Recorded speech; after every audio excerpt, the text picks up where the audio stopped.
तो चैप्टर का नाम है इलेक्ट्रोमैग्नेटिक वेव। इस वेव के बारे में सबसे पहली जानकारी या सबसे पहली बार जो हमें बताया गया, जिनके द्वारा, उनका नाम था मैक्सवेल। मैक्सवेल ने हमें सबसे पहली बार बताया। इसका टेक्निकल यूज मार्कोनी ने पहली बार रेडियो बनाकर किया। मैक्सवेल ने इस वेव की खोज की और अगर इसका स्पीड उन्होंने कैलकुलेट किया तो पाया गया कि इसका स्पीड वही है जो लाइट का स्पीड है।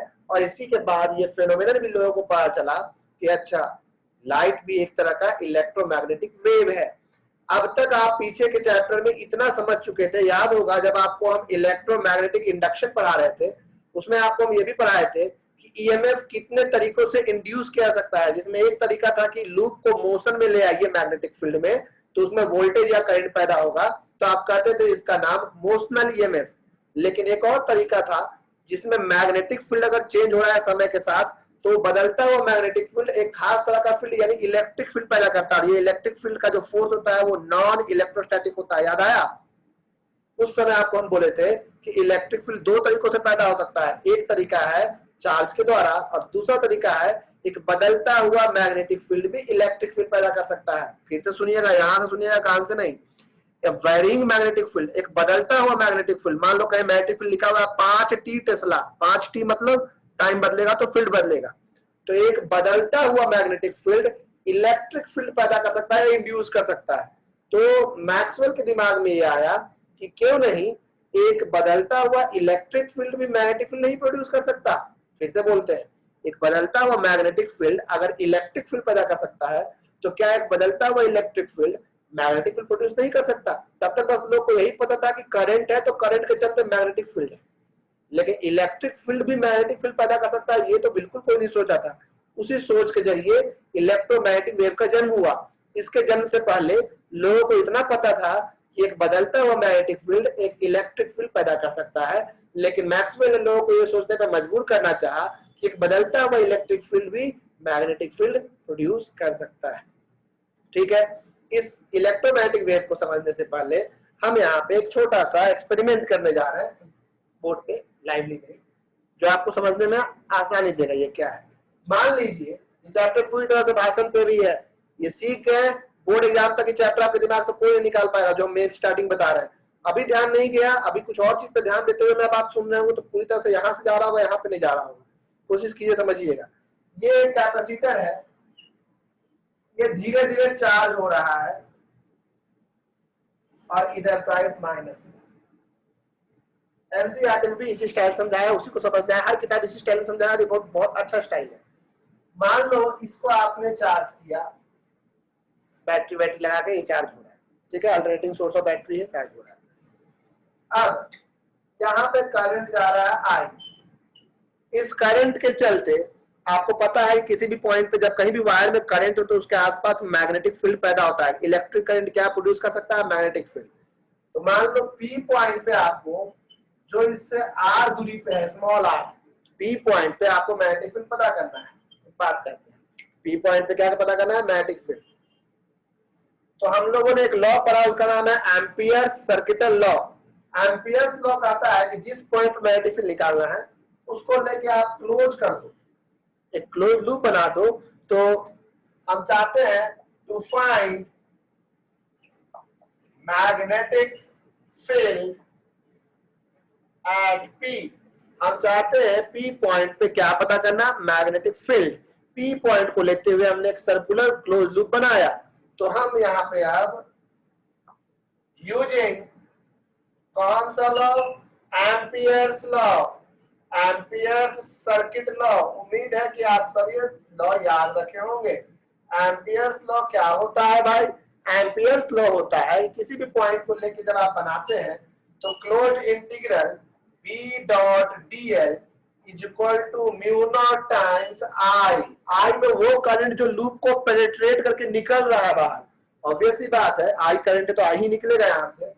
B कांस्टेंट अगर हम मानते हैं तो dl सर्कुलर लूप को याद होगा, cos 0 1 हो जाता है टेंजेंशियल पास। तो dl अगर आप पूरा लेते हो यहाँ पे dl तो ये निकलता है 2 pi r is equal to mu naught times I।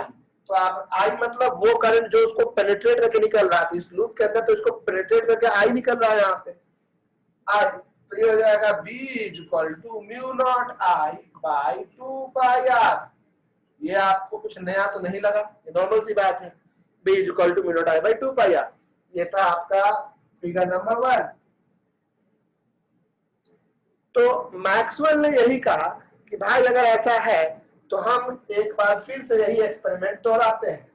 लोगों ने बोला क्या करोगे भाई? उसने बोला कि देखो ये कैपेसिटर को हम चार्ज करना चाह रहे हैं बैटरी से, अल्टरनेटिंग सोर्स भी आप यूज कर सकते हैं। करंट इसमें जा रहा है, ये करंट जो है आई, ये जा रहा है भाई करंट आई। इस आई के चलते हैं हमको पी पॉइंट पे मैग्नेटिक फील्ड चाहिए। ये पी पॉइंट पे बोला कि मैग्नेटिक फील्ड बना, तो बोला ठीक है पता करो। तो बोला कि इस बार हम जो लूप बना रहे हैं वो लूप कुछ ऐसा कर दे रहे हैं। ये हम एनसीईआरटी जैसा ही बना दे रहे हैं ताकि आप किताब से ही पढ़ें तो आपको अच्छा लगे। ये लूप बना दिया वो, यानी इस बार कैपेसिटर के दो प्लेट से होता हुआ लूप को क्लोज किया है। बोला भाई जब लूप है तो आप जैसा लूप बनाओ, ये लो तो हर जगह वैल्यू दे लो। ठीक है। तो उसने कहा कि अगर हम फिगर नंबर 2 देखें, अब फिगर नंबर 2 में काम करें तो इस हिसाब से इस बार इंटीग्रल b डॉट dl का वैल्यू 0 हो जाना चाहिए, क्योंकि mu naught times I net जो लेते हैं हम लोग वो करंट होता है जो पेनिट्रेट करके निकले। पेनिट्रेट करके यहाँ तो आपको पता है कैपेसिटर के प्लेट के बीच में कोई करंट होता नहीं है, यानी यहाँ कोई करंट इसको बाहर नहीं निकलता हुआ दिख रहा है, यानी पेनिट्रेट करते हुए कोई करंट नहीं निकल रहा है। तो I नेट का वैल्यू 0 होना चाहिए, यानी कि मैग्नेटिक फील्ड B 0 होना चाहिए। उसी पॉइंट पे इस तरीके से बनाया गया तो मैग्नेटिक फील्ड का वैल्यू आया, लेकिन उसी पॉइंट पे बस हमने लूप अलग लिया, हमने सरफेस अलग बनाया तो मैग्नेटिक फील्ड 0 आ रहा है। आखिर अगर एम्पियर इतने ही सच्चे थे तो एम्पियर सर्किट लॉ उतना ही सच था, तो किसी भी तरह के लूप के लिए ये वैलिड होना चाहिए था। लेकिन यहाँ पे हमें एक प्यारा सा क्या मिल गया? कॉन्ट्राडिक्शन। यहाँ पे हमें क्या मिला? एक कॉन्ट्राडिक्शन मिला। तो लोगों ने बोला अरे भैया ये कॉन्ट्राडिक्शन काहे ले आए, अभी क्या है कॉन्ट्राडिक्शन? तो बोला कि देखिए ये तो गलत है, तो भाई तुम ही बताओ। तो उसने कहा कि अगर यहाँ पे करंट है तो इसके बीच में भी कोई ना कोई करंट होना चाहिए, इसके बीच में भी कोई ना कोई करंट होना चाहिए। ध्यान दे, इसके बीच में भी कोई ना कोई क्या होना चाहिए? करंट होना चाहिए। यहाँ धीरे धीरे चार्ज हो रहा है, चार्ज हो रहा है तो मतलब यहाँ इलेक्ट्रिक फील्ड है, इलेक्ट्रिक फील्ड के चलते यहाँ पे भी करंट होना चाहिए। तो बोला अच्छा कैसे भाई, करंट तो है यहाँ पे, क्या वही वो करंट है? तो बोला, इसने कहा किसने? मैक्सवेल ने, कि नहीं वो करंट कुछ और है। वो करंट क्या है वो हम आपको बताने जा रहे हैं। फिलहाल इतना दूर तक आप लिख लीजिए, हम वैसे इसका फोटो आपको भेज रहे हैं। ये कंट्राडिक्शन लिखे हैं, ये समझने के लिए बहुत जरूरी है ये तरीका, ऐसे समझना। न्यूमेरिकल में हम लोग काम करेंगे, एम्पियर लॉ। इतना बात समझ में आया?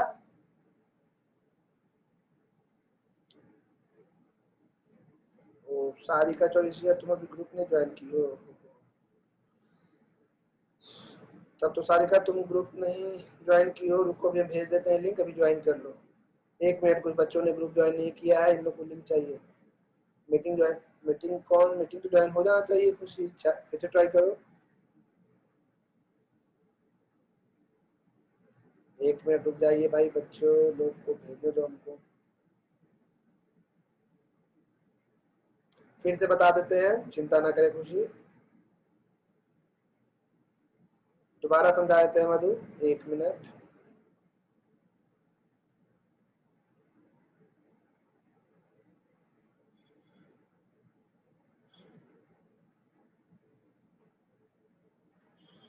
और क्या क्या डाउट है? आंचल फिर से बता देते हैं। ओके, निशांत का तो डाउट हो गया, ठीक है। हाँ, हम ये फोटो खींच के भेज दे रहे हैं अंजलि, ताकि तुम लोगों को दिक्कत ना हो। एक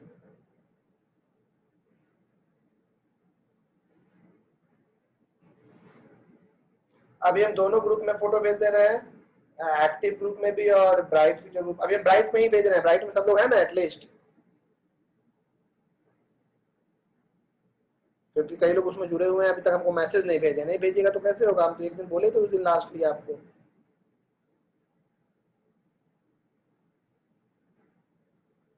तब आपका नेटवर्क वीक हुआ खुशी, इसीलिए ऐसा बता रहा है। नेटवर्क सही कर लीजिए ना, तो रिकॉर्ड तो हम कर ही दे रहे हैं। चलिए देखिए अब ध्यान से, यहाँ पे हम दोबारा समझाने की कोशिश करते हैं। दोबारा समझाना ये चाह रहे हैं हम कि मान लो एक कैपेसिटर है जिसके 2 प्लेट है, दोनों प्लेट के बीच में प्लस चार्ज माइनस चार्ज है।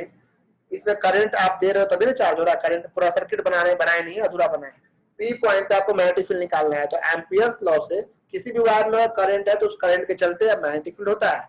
एम्पियर्स लॉ का फॉर्मूला होता है integral of B dot DL is equal to mu naught times I net. I net या आई वो होता है जो सरफेस को पेनिट्रेट करके निकल रहा है। अगर यहाँ पे हम इस तरह से पूरा का पूरा पॉलिथीन बना दिए सरफेस तो उसको पेनिट्रेट करते हुए निकलना चाहिए सरफेस को, ये नहीं कि उसके अंदर ही रह गया, पेनिट्रेट निकलना चाहिए। तो हमने यहाँ पे एक सर्कुलर लूप लिया, रेडियस आर है इस पॉइंट का, तो डीएल डीएल डीएल पूरा सर्कल का पेरीमीटर कितना होगा 2 पाई आर, और इसको पेनिट्रेट में कितना करंट निकल रहा है आई, तो म्यू नॉट आई, तो बी का वैल्यू इतना आएगा। ये सही था, ऐसे ही निकाला जाता है।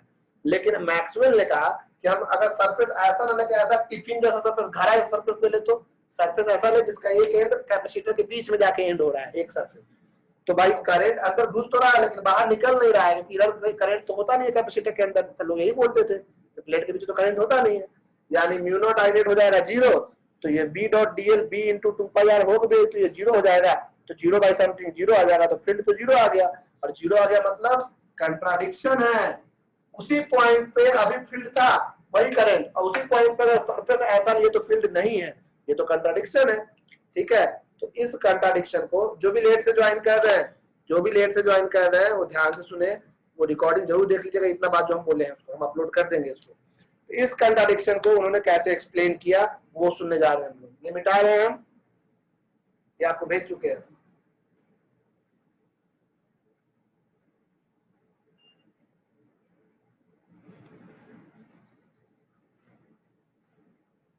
एम्पियर्स लॉ का फॉर्मूला होता है B dot D L equal to mu naught times I. ठीक है, तो इन्होंने कहा, मैक्सवेल ने क्या कहा कि सुनो, मान लो कि ए जो है वो है एरिया ऑफ ईच प्लेट, और क्यू जो है वो है charge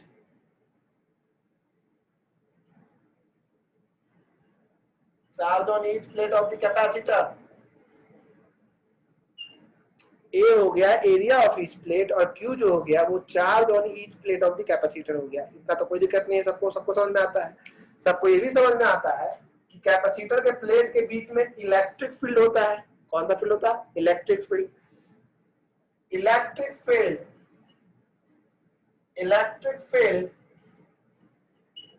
between the two plates. किसी को फॉर्मूला याद है इलेक्ट्रिक फील्ड का? सिग्मा बाई एप्सिलॉन नॉट, जहां सिग्मा होता है charge by area, Q by epsilon naught, याद आया? ये होता है इलेक्ट्रिक फील्ड। तो बताइए अगर इलेक्ट्रिक फील्ड कहीं है और यहाँ पे आपका वो पूरा लूप बना हुआ है ऐसे, ये सरफेस का नाम एस दे दिए, पूरा सरफेस एरिया बना लिए, पूरा प्लेट का है, तो उस सरफेस से कितना फ्लक्स लिंक होगा? पहले हम क्या किया सुनिए ध्यान से, हम कुछ नहीं किए, हम प्लेट का एरिया पता है, प्लेट का चार्ज पता है, तो हम उसे इलेक्ट्रिक फील्ड कैपेसिटर के प्लेट। अब देखिए नया चैप्टर भले है लेकिन यूज तो हल्का फुल्का पीछे का बात हम करेंगे ही ना। हाँ, सेकेंड बुक में एंट्री मारे तब तो हम कभी यूज नहीं करेंगे पहला बुक का बात, सेकेंड बुक बिल्कुल स्वतंत्र है, लेकिन पहला बुक में कुछ तो सिखाना पड़ेगा। ठीक है, हाँ, सेकेंड बुक का पहला चैप्टर यहीं से रिलेटेड है, ईएम वेव सीखते ही वहां से जाएंगे। ठीक है, कोशिश कीजिएगा आपको समझ में आए। तो E is equal to sigma by epsilon naught, sigma है charge by area, epsilon naught equation number 1। Therefore flux linked with the surface S। हाँ हर्ष, हाँ हर्ष, तुम नया वाला ग्रुप ज्वाइन नहीं किए हो अभी तक? क्यों नहीं ज्वाइन किए हो? तुमको बोले थे मैसेज करने के लिए, हमको भूल जाओगे तो सही ना, छूट जाएगा। हे भगवान, तो कभी लिंक भेज रहे हैं उसको ज्वाइन कर लो। वैसे तो आगे निकल गए हम क्लास में, तो रिकॉर्डिंग देख लेना आज का। ठीक है, लिंक नहीं है तो भी तुमको इतना देर बाद याद आ रहा है, हे भगवान। नहीं नहीं नहीं, जल्दी से ज्वाइन करो उसको, और हमको फिर से बाद में बोलना नए ग्रुप में ऐड कर देने के लिए। ठीक है, देख रहे हो अभी तक सबको एक क्लास में गड़बड़ होना जरूरी है, सब भूल जा रहा है। नया ग्रुप बोल दिया, नया ग्रुप बन गया है, तो भी सब भूल रहा है। हम लिखते रहे लिंक मिल चुका है नए ग्रुप में, फिर भी नहीं समझता है सर, क्या बोले। यहाँ तक कोई दिक्कत नहीं है, देख लीजिए। फ्लक्स, फ्लक्स का फॉर्मूला क्या होता है? फिर से समझा रहे हैं आपको, देख लीजिए ध्यान से। कैपेसिटर का 2 प्लेट है, इसके पहले का बात जो भी आप मिस किए होंगे यूट्यूब में देखेंगे। कैपेसिटर का 2 प्लेट है, प्लेट का एरिया पता है, प्लेट का चार्ज पता है, तो इलेक्ट्रिक फील्ड कितना हो जाएगा, Q by A epsilon naught. ये फॉर्मूला होता है सिग्मा बाई एप्सिलॉन नॉट, ये फॉर्मूला होता है। हाँ, सिग्मा बाई एप्सिलॉन नॉट ये फॉर्मूला होता है। किसका फॉर्मूला है, ये इलेक्ट्रिक फील्ड का। ये फॉर्मूला क्लियर हो गया आपको। तो फ्लक्स का फॉर्मूला कितना होगा, फ्लक्स का फॉर्मूला होता है ई डॉट डेल्टा एस। सुने होंगे ना, ई डॉट डेल्टा एस, खास चीज नहीं बोले हम। ई डेल्टा एस cos 0 1 हो जाएगा। इलेक्ट्रिक फील्ड का वैल्यू लिखेंगे सिग्मा बाय एप्सिलॉन नॉट, और एरिया की जगह पे ए लिख देंगे, ठीक है। तो फ्लक्स का वैल्यू आ जाएगा Q by A epsilon naught into में ए कैंसिल हो गया। तो फ्लक्स का वैल्यू कितना आया, तो देयरफॉर फ्लक्स जो आया आपको आया वो आया Q by epsilon not, equation number 2। तो ये अगर कोई भी आप दो कैपेसिटर के प्लेट के बीच में एक सरफेस एरिया लेते हैं जो प्लेट एरिया के इक्वल है, तो उससे जुड़ा हुआ फ्लक्स का वैल्यू कितना हो जाएगा, Q by epsilon naught. Okay, according to Faraday's law,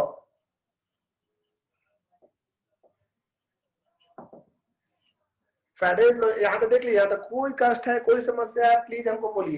कोई यहाँ तक कष्ट है, कोई समस्या है, देख लीजिए। हम लोग के स्क्रीन आपके सामने है।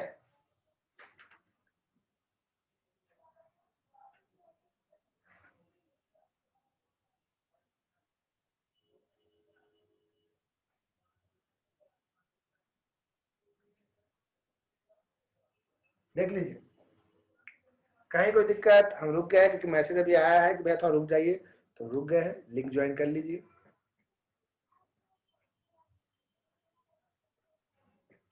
ठीक है, फैराडेज लॉ के हिसाब से, लेकिन फैराडेज लॉ को भी नहीं भी जोड़ सकते हैं, ये मैं भी नहीं निकाल रहे भी। खुशी फिर से, खुशी कुछ बोलना चाह रही है, खुशी बोलो। हम दोबारा बता चुके हैं खुशी, अब क्या पूछ रही हो।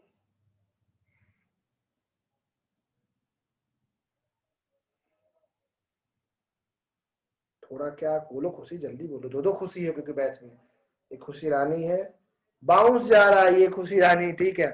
बाउंस इसलिए जा रहा है खुशी क्योंकि ये अजीब टॉपिक है, इसको बहुत बेसिक से बता रहे हैं। कोशिश कीजिए, अगर पहले के बाद भूल गए तो रिपीट कर देते, इसको दोबारा भी बता देते हैं, घबराइएगा नहीं, दोबारा बताएंगे, फिर से बोल देते हैं। अभी इतना समझ लो, कैपेसिटर आपको पता होना चाहिए, तो बाउंस जाएगा ही जाएगा।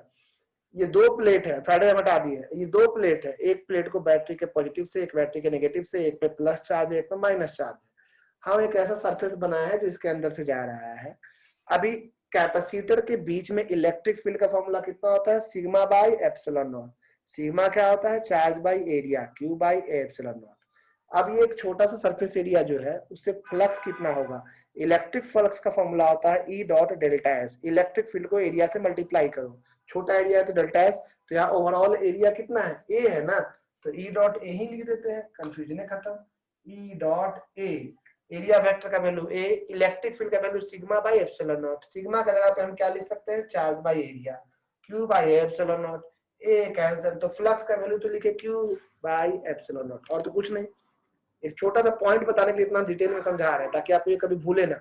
बस शर्त ये है कि आपको पहले से कुछ पता होना चाहिए, अब पहले पूरा बोल है तो फिर दिक्कत होगा। हम इसको समझाने के बाद एक बार फिर से रिकैप देंगे, घबराइएगा मत। देखो D five by D T कितना होता है, now D five by D T हम निकालना चाहते हैं। फैराडेज में वही करते हैं, डायरेक्ट निकाल। D five by D T अगर आपसे बोले इसको डिफरेंशिएट करो, तो आप बोलेगा differentiation of Q by epsilon not by में टी, है ना। ध्यान देना, ये एप्सिलॉन नॉट तो कांस्टेंट है, 1 बाय एप्सिलॉन नॉट इनटू में डी क्यू बाई में डी टी। ये एप्सिलॉन नॉट जाएगा इनटू हो जाएगा एप्सिलॉन नॉट इनटू में D five by D T is equal to D Q by D T. D Q by D T तो भैया ये तो करंट होता है, जानते हैं ना, D Q by D T current होता है। ये करंट हो गया आई, ये एक नया करंट देखने को मिला, और ये करंट का फॉर्मूला आया epsilon naught D five by D T. ये करंट क्यों हो रहा है, क्योंकि यहाँ पे चार्ज बदलेगा, जब तक कैपेसिटर चार्ज हो रहा है तब तक यहाँ पे चार्ज बदलेगा, चार्ज बदलेगा तो इसका इलेक्ट्रिक फील्ड बदलेगा, तो ये बदलता हुआ इलेक्ट्रिक फील्ड के चलते करंट पैदा हो रहा है। ये बदलता हुआ इलेक्ट्रिक फील्ड के चलते, क्योंकि चार्ज बदल रहा है तो फील्ड बदलेगा, एक करंट पैदा हो रहा है। जब कहीं भी इलेक्ट्रिक फील्ड बदलता हुआ रहे और उसके चलते कोई करंट पैदा हो, तो उसके बाद उस करंट से कौन सा फील्ड पैदा होता है? Magnetic field. मतलब एक बदलता हुआ इलेक्ट्रिक फील्ड करंट पैदा कर रहा है और ये करंट के चलते फिर मैग्नेटिक फील्ड पैदा होगा। यानी अगर डायरेक्टली बोले तो एक बदलता हुआ इलेक्ट्रिक फील्ड एक मैग्नेटिक फील्ड पैदा कर रहा है। फिलहाल यहाँ पे भी तो करंट था, ये भी तो एक करंट था जो वायर में आ रहा था। ये करंट और ये करंट सेम नहीं है। ये करंट तो आपका कंडक्शन करंट था, ये तो इसके अंदर जो इलेक्ट्रॉन्स है उसे कंडक्शन से हो रहा था। और ये करंट क्यों पैदा हो रहा है? फ्लक्स यानी इलेक्ट्रिक फील्ड के चेंज होने से। क्योंकि ये करंट चेंजिंग इलेक्ट्रिक फील्ड की वजह से है, इसीलिए पुराने समय में हमारे पूर्वज इस करंट को कहते थे कि ये current due to changing electric field है, इसलिए इसका नाम लोग रखते हैं चेंजिंग करंट। चेंजिंग करंट बोलना ठीक उनको नहीं लगा, उन्होंने इसका नाम कुछ ऐसा रखा कि भाई बदलता हुआ करंट, तो इसका नाम रख दिया डिस्प्लेसमेंट करंट। और यही करंट आज के बाद कहलाएगा, आई के नीचे छोटा सा डी लिखे हैं, displacement current. Displacement displacement current. सबको ऊपर से गया? समझाते हैं फिर से। तो इसका मतलब ये कि असल में करंट दो तरह का होता है। एक होता है कंडक्शन करंट जो आज तक आप जान रहे थे वायर में, और एक होता है डिस्प्लेसमेंट करंट। ये करंट क्यों होता है? Due to changing electric field. बदलता हुआ इलेक्ट्रिक फील्ड एक खास तरह का करंट पैदा कर सकता है और वो कहलाता है डिस्प्लेसमेंट करंट। बदलता हुआ, जहां इलेक्ट्रिक फील्ड वो बदल रहा है, तो वो कौन सा फील्ड पैदा कर सकता है, वो कौन सा करंट पैदा कर सकता है? वो पैदा कर सकता है डिस्प्लेसमेंट करंट। याद रखिएगा, varying magnetic field can produce displacement current. समझ में आया? डिस्प्लेसमेंट करंट का डेफिनेशन समझ में आ गया। अ चेंजिंग इलेक्ट्रिक फील्ड या changing flux produces a current in between the plates of a capacitor. हम यहाँ समझा रहे हैं, तो दैट करंट इज कॉल्ड कौन सा करंट? Displacement current. इसका नाम ऐसा क्यों पड़ा? हमारे पूर्वजों ने दिया। डिस्प्लेसमेंट या चेंजिंग वर्ड उनके हिसाब से बदलते हुए इलेक्ट्रिक फील्ड के लिए उन्होंने रखा था। तो हल्का हल्का आपको समझ में आया तो ठीक है, नहीं तो एक समरी अभी हम देने वाले हैं, बहुत ध्यान से सुनिएगा। फॉर्मूला याद रखिएगा डिस्प्लेसमेंट करंट का, epsilon naught D phi by D T.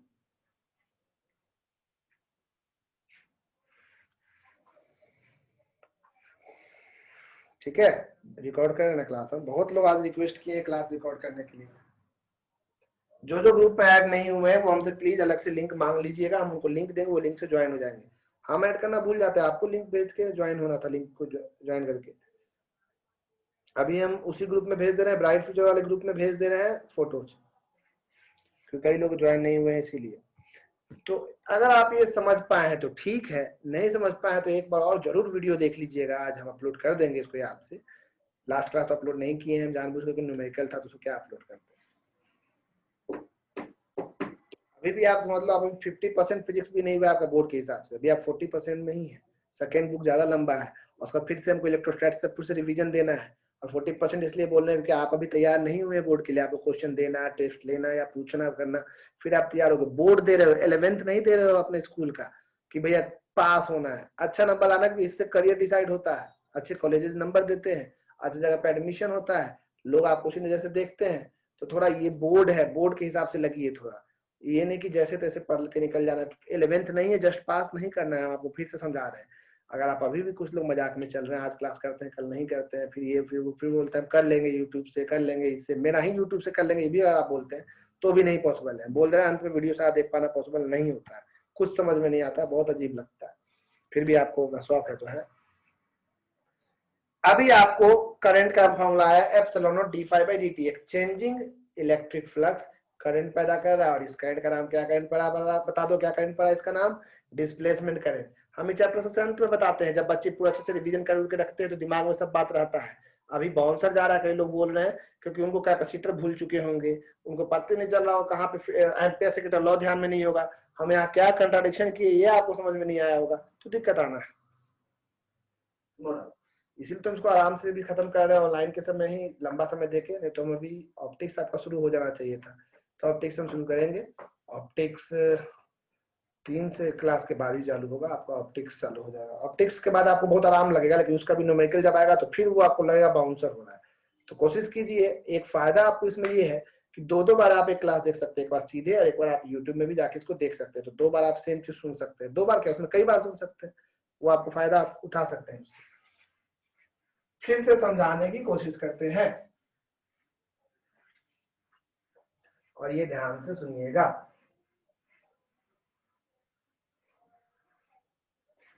Maxwell के हिसाब से, और अब ये दुनिया वाले को भी सही लगा, कि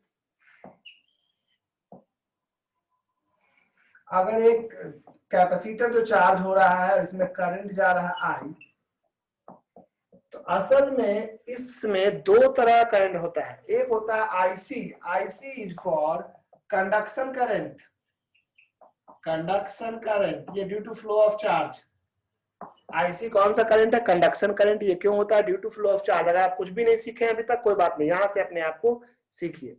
आईसी होता है कंडक्शन करंट, कंडक्शन करंट होता है due to flow of charge. और एक और करंट होगा between the plates of capacitor, ये कहलाएगा आईडी, ये कहलाता है displacement current. ID is called displacement current. आप में से कई लोग पहले से पढ़ के रखे होंगे स्कूल में, लेकिन समझ आ रहे होंगे अगर ढंग से आपको पूरा बात समझ में आ रहा होगा तो पहले समझे हुए तो और अच्छी बात है। ID is called the current, displacement current, conduction current due to flow of charge, displacement current due to changing magnetic flux.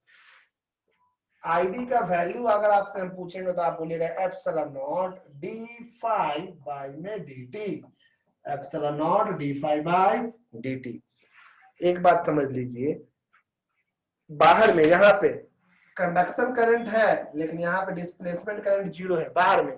अंदर में डिस्प्लेसमेंट करंट तो है लेकिन कंडक्शन करंट कितना है? जीरो। मतलब जहाँ पे कंडक्शन है वहाँ डिस्प्लेसमेंट नहीं, जहाँ डिस्प्लेसमेंट वहाँ कंडक्शन नहीं है। कहीं कहीं पे दोनों भी हो सकता है। इस सिचुएशन की बात करें आपके लेवल में, तभी तो अगर आप मान लीजिए अभी आपको जो हम एग्जाम्पल दिए थे एम्पियर सर्किट लॉ का, ये वाला कोई अगर ये लूप लेके बनाता है तो उस समय कंडक्शन करंट आ जाता है। कोई ऐसा लूप बनाता है लेके तो यहाँ पे उसको पेनिट्रेट करता हुआ डिस्प्लेसमेंट करंट मिल जाता है। एक बात श्योर हो गया कि जितना कंडक्शन करंट होता है उतना ही डिस्प्लेसमेंट करंट होता है। IC is equal to ID. ये भी प्रूफ करने देगा तो वो भी हम प्रूफ करेंगे, लेकिन अभी दिमाग में रखिएगा conduction current is equal to displacement current. याद रखिएगा conduction current is equal to displacement current. Prove it. ये हम लिख दिए, लेकिन आपको याद रखना ऑब्जेक्टिव आपके बोर्ड में कितना बार आया हुआ है, कंडक्शन करंट इक्वल टू कौन सा करंट? Displacement current. तो सुन लीजिए, ये बड़ा अद्भुत इतिहास के तथ्य को आप जान रहे हैं। अब तक बचपन से लेकर अब तक आप जो पढ़ते आ रहे थे वो बहुत बड़ी गलती थी आपकी। आप अब तक सिर्फ एक तरह का करंट जानते थे, कंडक्शन करंट। किसी भी वायर में इलेक्ट्रॉन के फ्लो की वजह से जो करंट पैदा होता है ड्यू टू पोटेंशियल डिफरेंस, होता है कंडक्टर करंट, कंडक्शन करंट। अब आप एक और करंट जान गए जिसका नाम है डिस्प्लेसमेंट करंट, और डिस्प्लेसमेंट करंट होता है due to change in magnetic flux. ये भी समझ गए डिस्प्लेसमेंट करंट तभी पैदा होगा जब किसी दो प्लेट के बीच में या कहीं पे भी इलेक्ट्रिक फील्ड बदल रहा हो समय के हिसाब से। अगर एक इलेक्ट्रिक फील्ड बदलेगा तो उसके चलते करंट पैदा होगा। हम सब जानते हैं करंट के चलते मैग्नेटिक फील्ड पैदा होता है। इसका मतलब एक बदलता हुआ इलेक्ट्रिक फील्ड करंट पैदा किया और वो करंट मैग्नेटिक फील्ड पैदा किया। इसका मतलब बदलता हुआ इलेक्ट्रिक फील्ड मैग्नेटिक फील्ड पैदा कर रहा है। पहले से आप जानते थे कि बदलता हुआ मैग्नेटिक फील्ड इलेक्ट्रिक फील्ड पैदा करता है, लेकिन अब तो और कमाल हो गया। पहले से आपको पता था कि मैग्नेटिक फील्ड बदल रहा है अगर तो इलेक्ट्रिक फील्ड पैदा करेगा। अब तो ये भी जाने कि अगर इलेक्ट्रिक फील्ड बदल रहा है तो वो क्या पैदा करेगा? Magnetic field. अरे वाह, इसका मतलब क्या हुआ? एक बदलता हुआ मैग्नेटिक फील्ड इलेक्ट्रिक फील्ड पैदा किया, ये बदल रहा था, ये भी बदलता हुआ पैदा करेगा, और ये फिर से कौन सा फील्ड पैदा कर देगा? Magnetic field. ये बोलेगा हम बदल रहे हैं, फिर से तुमको प्रोड्यूस करेंगे। ये बोला हम भी बदल रहे हैं, फिर से तुमको प्रोड्यूस करेंगे। Produce produce produce produce produce produce होते होते इसी वेव, इसी यही कहा था ईएम वेव, इलेक्ट्रोमैग्नेटिक। दोनों फील्ड है, इलेक्ट्रिक भी मैग्नेटिक भी। कैसे लाइट आता है उतना दूर से बिना किसी मीडियम के? कौन उसको धक्का, कहां से उसको ये सब मिलता है? अरे भाई, ये दोनों एक दूसरे को प्रोड्यूस करते हुए इधर चट्टी चट्टी लेते लेते आगे बढ़ते हुए आगे आ जाता है। ये आता फिर वो आता, फिर ये फिर वो फिर वो, इस तरह से एनर्जी प्रोपिगेट करता है। लाइट इसी तरीके से आगे बढ़ता है। यही कौन सा वेव है हमारा? Electromagnetic wave. उस बारे में हम जाएंगे भी। खुशी बोलो, खुशी क्या बोल रही है बाबू? हाँ वही तो, यही तो एग्जांपल है। जैसे यही तो एग्जांपल बोले कि कैपेसिटर के बीच में जो इलेक्ट्रिक फील्ड है, जब कैपेसिटर को आप चार्ज या डिस्चार्ज कर रहे होते हैं उस समय इलेक्ट्रिक फील्ड बदलता है और उस समय उसके बीच में डिस्प्लेसमेंट करंट पैदा होता है। ठीक है, ये दिखाई नहीं देता है, ये आप एहसास नहीं कर सकते, लेकिन अब ये मानना पड़ेगा कि हाँ वहां पे डिस्प्लेसमेंट करंट है। ठीक है, ये मैक्सवेल ने लोगों को मनाया। और आप बोलना चाहते हैं कि भाई ये करंट आपको आया, दो करंट, इसी से आपको जो भी आप लाइट वेव सब देख रहे हैं सब में दोनों वैरिंग फील्ड पैदा हो रहा है। हर करंट से बल्ब जला ले वही चीज नहीं है यहाँ पे। एक बात और, ये समझ में आ गया? यानी अब आपका एम्पियर्स लॉ, अब आपका एम्पियर्स लॉ क्या हो जाएगा? उन्होंने कहा कि अब फॉर्मूला सुधारो। तुम लोग गलती पढ़ते आए थे, मैक्सवेल मस्त आदमी थे, जल्दी निकल लिए थे, लेकिन इतना मस्त थे कि सबको बोले तुम सब गलत हो, हम सही सुधार रहे हैं, सुधारो इक्वेशन। उससे पहले सब गलत पढ़ रहा था और मैक्सवेल ने पहले गलती दिखाया लोगों को, दिखाओ ऐसे, और तब लोगों को बताया ये बात। मैक्सवेल की इस बात को थोड़ा एक्सपेरिमेंट में और आगे बढ़ाया था हमारे यहाँ जगदीश चंद्र बोस ने और कई लोगों ने लैब में ईएम वेव क्रिएट किया था उन्होंने, इनके इस कॉन्सेप्ट को, इन्होंने थ्योरी दिया, इसको ईएम वेव को क्रिएट किया। हमारे यहाँ जिसने बहुत सारे दो साइंटिस्ट थे उन लोगों ने, लेकिन बाजी मार के टेक्निकल यूज किया मार्कोनी ने, पहली बार रेडियो ऑडियो बजा के रेडियो के रूप में ट्रांसमिशन करके मार्कोनी ने पहली बार मैक्सवेल के थ्योरी को, जो कि कुछ लोगों ने एक्सपेरिमेंट में करना चाहा था, उसको फैला के यूज कर लिया मार्कोनी ने, ध्यान रखिएगा। क्या था भैया, एम्पियर्स लॉ था आपका, B.dl is equal to mu naught times I, लेकिन अब आई के जगह पे I conduction plus I displacement, ये दोनों आएगा, ठीक है। यानी circulation of P.dl is equal to mu naught times I conduction plus I d की जगह पे क्या लिखेंगे, आई डी की जगह पे लिखेंगे epsilon naught D phi by में डी टी, है ना। तो ये जो पूरा इक्वेशन आया ना, दिस इक्वेशन इज कॉल्ड, अब इसको कहते हैं एम्पियर्स लॉ, नहीं ampere Maxwell equation, ampere Maxwell equation, ठीक है। तो मैक्सवेल ने सारे इक्वेशन को एक जगह से समझा के मैक्सवेल ने लिखा।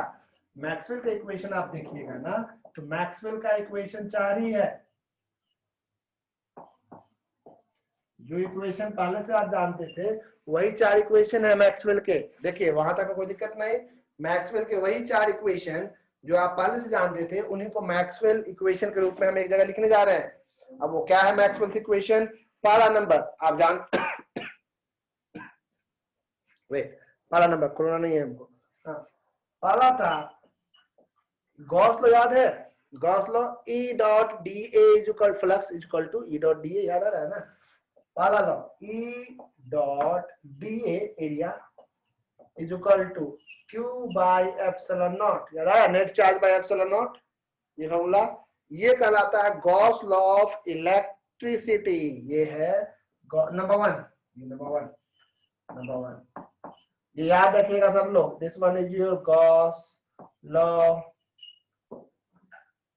Of electricity. जगह कमी हो जा रही है, ये पहला गॉस लॉ, इलेक्ट्रिसिटी में गॉस लॉ यही है। नंबर सेकंड इलेक्ट्रिक फील्ड की जगह मैग्नेटिक फील्ड लिख देंगे, ये तो सब जानते हैं गॉस लॉ पहले से, मैक्सवेल ने उसको एडजस्ट किया था अपने हिसाब से।